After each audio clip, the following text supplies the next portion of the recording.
आत्ता लगा सलग 25 तास नॉनस्टॉप फटाकडे वाजवणार महाराष्ट्रातच नाही तर अख्ख्या जगामध्ये सातारा जिल्ह्यातलं मसवड ही एकमेव गाव असणार आहे. तर मंडळी, मसवड मध्ये भाऊबीजेला सिद्धनाथाचं दिवाळी मैदान निघतं आणि त्या खतरनाक मैदानात माणसाने जवळपास 25 तास फटाकडे वाजवले. कारण पाडव्या दिवशी सिद्धनाथाची घटस्थापना आणि हळद होती आणि 12 दिवसांनी तुळशीच्या लग्नाला सिद्धनाथाचं पण लग्न असतं आणि त्याच लग्नाचं आमंत्रण द्यायला सिद्धनाथ त्यांच्या वडिलांकडे म्हणजेच म्हातार बाबा यांच्याकडे जाते. त्यासाठी सिद्धनाथाला आंघोळ घालून आरती करून सगळं सालकरी मसवडच्या राजाच्या बागेत जातात आणि तिथं म्हातार बाबांना लग्नाचं आमंत्रण देतात. आणि तिथनं माघारी सिद्धराज महाराजांच्या मंदिरापासून केला जाणाऱ्या जल्लोषाला दिवाळी मैदान म्हणते. आता लागा ही बघा कसं आहे जाळंधूर संकट. बाजारात आपल्या पुढे कोणी बी येऊन दे शहंशाह,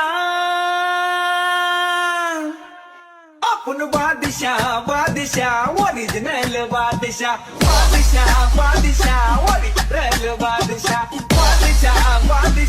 ओरिजिनल बादशाह.